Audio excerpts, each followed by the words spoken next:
Good afternoon, friends. My name is Nayaswami Padma, and I'm here today to bring you an excerpt from the original teachings of Paramahansa Yogananda. In this case, I'm reading still out of Swami Kriyananda's autobiography, The New Path, from the years when he lived with Yogananda. In this section, he says, "The church carpet came from God also. This carpet, a soothing blue, covered the entire floor of the church. I had long admired it," the master went on to explain. "I had wanted a beautiful carpet because I think that if theaters can be designed beautifully to remind one of the beauties of this world, then God's places should be designed even more beautifully to remind one that God is the source of all beauty.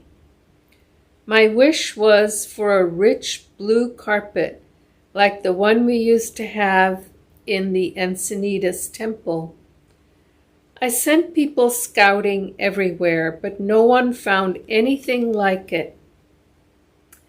I myself then telephoned the company," this is Yogananda speaking now, "I myself telephoned the company that had sold us the first carpet. 'Oh, I'm sorry,' a voice said. 'The man you bought that one from went out of business.' 'Who is speaking?' I inquired. It proved to be the man's former business partner. He was just about to hang up when I paused. 'Say,' he exclaimed, 'I've just remembered that we still have a piece of that very carpet you bought left in our warehouse. How much did you say you needed?' 101 yards, I replied. He went and measured his remnant. It came to exactly 102 yards. So, there's many ways to look at this sweet little excerpt because, of course, Yogananda was an avatar. He was a fully self-realized soul. And so, one could say, well, he knew where to look because he was inwardly guided to do so, and there's truth in that. But the principle he was illustrating in this story, which Yogananda himself was sharing with Swami Kriyananda, was that perseverance and superconscious solution thinking are the key to everything that we do in life in order to truly succeed. And so in this story, he persevered. He just went dialing for dollars, as my husband likes to say.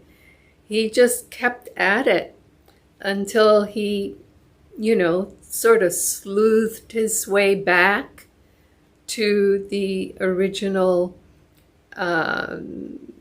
person that he had purchased the carpet from and asked for more carpet, and one thing led to another. And there it was, and not only was it there, but it was there in the exact quantity that he needed. And I have to say that one of the joys in my life has been that quality of perseverance, of turning every stone is the way I like to think of it, to make sure that nothing is forgotten in looking for solutions. And I learned that from serving with Swami Kriyananda on his many special projects. because that's how he learned it from his guru, Yogananda, and he virtually embodied that kind of perseverance, and a challenge would arise, something would need to be solved, whether on his projects or in the community in some manner or somewhere else around the world. I remember, for instance, being at Ananda in Assisi many years later when I was already serving here in Seattle, at Ananda in Seattle, and there was an earthquake that had struck, and because all the buildings in that area, in that region, were made out of stone and concrete, they fell apart during an earthquake. They just collapsed into rubble. And Kriyananda thought, well, we could help people by teaching them about making buildings out of wood, helping them to make stick buildings that could sway with the earthquakes, and because there were a lot of earthquakes in that region, and therefore be able to survive those earthquakes. I mean, in modern times, they have figured out new ways to circumvent those issues, or, to a large extent, certainly not completely, but there are ways to construct now to make things, buildings, be able to sway more with the earth if it's shaken. But that aside, back then, and this was in the, somewhere in the late 80s, early 90s, 1990s, that aside, that was not common practice yet, certainly not in that part of Italy. And so some of us went around to villages all through the region that had been virtually destroyed by this earthquake to promote the idea of helping them with the technology, even if we couldn't help them build the buildings, to help point them in the right direction to be able to create wooden buildings. And I'm just citing this as one of thousands of examples of just persevering for solutions, looking always, when you look for a solution, when we stop and think, our eyes sort of go up, don't they?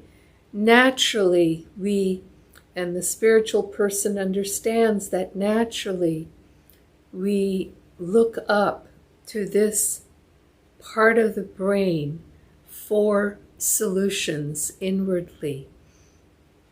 And so Yogananda, in this example, illustrated beautifully to us to persevere and to think outside the box, to look for solutions always in all things and follow the thread until we find the solution, not to give up until we find the solution. And if we go at things, at life, at challenges with that spirit and that attitude, solutions will present themselves. Joy to you, and we'll see you again tomorrow. Bye-bye now. Not tomorrow, excuse me, Thursday. Goodbye.